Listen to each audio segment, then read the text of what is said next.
turn around, return to your dog directly. Reward your dog. Good. Do it again. Go out, turn around, reward your dog directly. And come back. Good job. Reward that. Excellent. Go out 10 steps, turn around, come right back. And return to your dog. Excellent. And stop. Call your dog. Trixie, come. Run. Reward. Remember between your legs, by the way, show the cookie through. That works too. That's okay. That's right. She does have a little bit of front stuff to work on. So let's do a few. It's new, honestly. Yeah? Oh, that's all right. Let's do a few. The other way you can work on that is with a foot target right in front of your feet. Good. Lead your dog. Stop. Turn around. Walk back. Turn around. Lead your dog. There you go. Keep going. Turn around. Come back 3 steps. Stop. Change your mind. Go back out. There you go. Stop. Call your dog. Front. Super cute, but get her through your legs. I don't even care. I'll deal with that later. Okay, so in terms of that front, bring her back over. Does she have a platform behavior? Yep. Great. Do you have a lead? That's no problem. Do work on that front too to help her come all the way in. So she's getting a little bit of a habit, I think, of staying out. Been using the platform. Yeah. I stand at one end and have her. Okay. That's pretty. That works. What happens if you then get off and just do one? Does it carry over for Yes. one? Yes. All right. At home it does. Yes. That's fine, but then also reward when you like step from part for picture. And then I just turn around on the same platform and just call her back again. Did you hear what she said? What she uses is an oversized platform. This is actually what I do also. If you use a long board, let's say 3 feet long, and the dog comes to front, you can choose where you stand on the board to make the dog closer or not. You don't need to use a dog-sized platform. You can change it just by being on the platform. The advantage to that is the dog is exactly the same level as you as they are on the ground. So it's much more realistic than the dog being up and you being on the floor.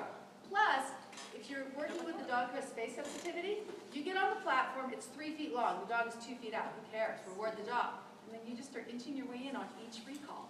And the dog starts running out of room. That's a great idea. Yeah, I mean, then you don't have to buy 100 platforms. Just have one. The narrowness you want to be correct. But the length is irrelevant. Very good. Yeah, that's easier. Save you a little money. All right. Anything else you want to look at? Okay, good. Thank you for the book. Does anybody have any questions?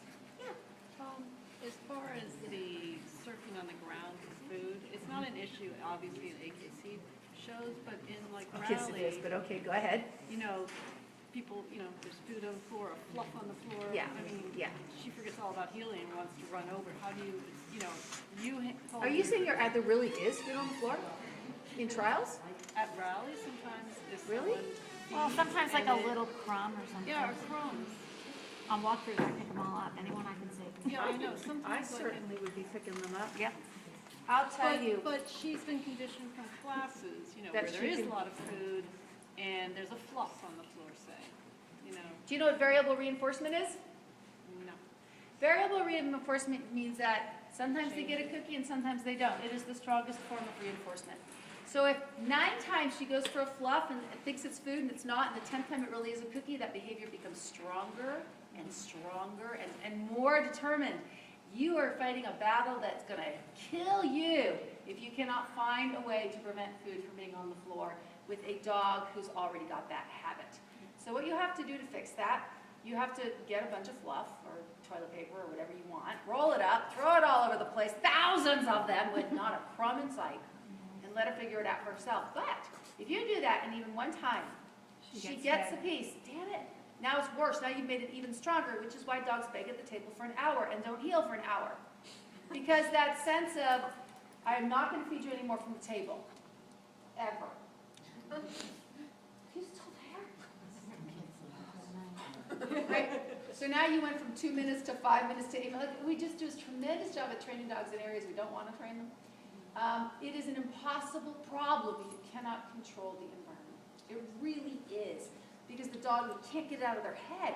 So I just am so hyper about not having uncontrolled reinforcers. I have reinforcers all over, but they're controlled. Food in bags on the floor. Get the dog constantly going, food, but I can't get to it. Food, but I can't get to it. The fluff on the floor. fluff, but I can't get to it. You can combine that with Fred. So make a point of it. Have food fluff all over the place. Have very good food on you. Bring her in the ring. Ask the dog to heel. Walk over a fluff, and as soon as her head goes down, feed the imaginary dog. Continue on your way. As a matter of fact, what she just did with that dog was Yeah, that's why perfect it's on. handling. Her handling, her timing was exceptional. Just at the moment the dog was coming up to get the cookie, she stood up and continued on like nothing had happened. It's like it does Her not get dog better than that. Didn't get the cookie when you held your finger out and delayed. Yeah, the dog did not get the cookie, but the thing that impressed me, you nailed that, because people tend to look back, they tend to look at their dog, they give the dog, they do all these things. That was perfect handling, and that's one reason why you got such a good response the second time. Because the dog was like, whoa, whoa, whoa, whoa, whoa, whoa. And then the second I was like, I better stay in the game. And then I teach that very systematically, because the second side of this is, if the dog never looks down, they don't see so many cookies. I will say small dogs have more of an issue with this though, because their little noses aren't that far from the ground. So my big dog is closer to my hands and my presence than my small dog, so I am definitely seeing a difference. Also, I just find it harder for my big dog to really crank his head up. So I notice like on recalls, he tends to come in with his head level. I have a really hard time getting that eye contact. Well, guess what he's looking at? He's looking straight ahead, but he's just as likely to see stuff down there as he is to see my face. Well, that's why I don't My bigger dogs understand don't do that. the throwing the treats on the floor, because it's kind of like, well, she could have thrown a treat on the floor and it might still be out there, or. But I would never let that happen. If I throw a cookie, we will find it, we will get it together. There will never be a maybe.